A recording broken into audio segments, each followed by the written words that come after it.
Skip it up and that up. And another launch retail PS4 down for the count, and this time it seems like it's a graphics processor issue. Here is a video a guy posted on YouTube. Take a look. So the PlayStation 4 is brand new and it's having a little bit of a video card issue where it's crashing and going in and out. And yeah, not good, Sony. Hopefully I get a new one here. Thanks, guys. So let me try to look at the bright side of this. Maybe all these journalism sites like IGN, Kotaku, and all these guys who got Taco Bell PS4s, maybe they got one bad batch. They all came from the same bad batch, and that's why they're all just so happen to be having the same issues or similar issues or whatever, bricked PS4s at the same time.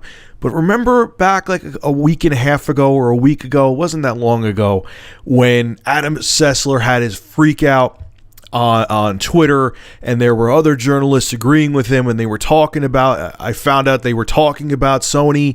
They couldn't get retail versions of the console. Sony wasn't releasing the console to journalists to use. They only would let them go to like Sony ran events, and they would let them use them there. They wouldn't give them a console to actually use in their offices unless they were huge like IGN or someone else, and they were giving out like debug units.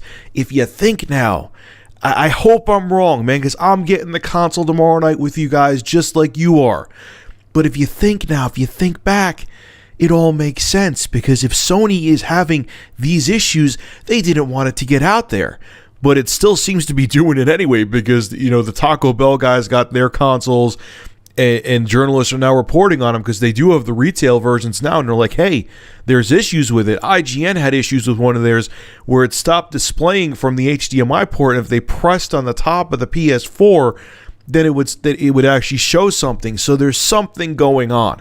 For them not to be they were really hesitant about handing out retail consoles to journalists, and then this happens. I mean, you can call me a fearmonger or a conspiracy theorist if you want to, but it's all adding together. I hope to God I am wrong, because I want to enjoy this damn console, but I just have this sinking feeling that there's going to be a lot of pissed off people come Friday and Saturday when they take their PS4s home.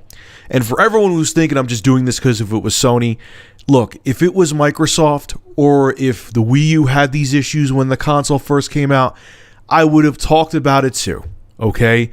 And for everyone saying, oh, he's just doing this to make a quick buck, I talk about gaming news. I talk about relevant gaming news. This is what's going on right now. Consoles are being released. Would you like me to talk about a new version of Solitaire for Microsoft Windows?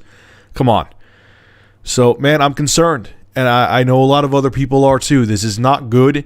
And I have a feeling this is why Sony was being really stingy with sending out retail units to reviewers and journalists to actually take a look at and use in their offices.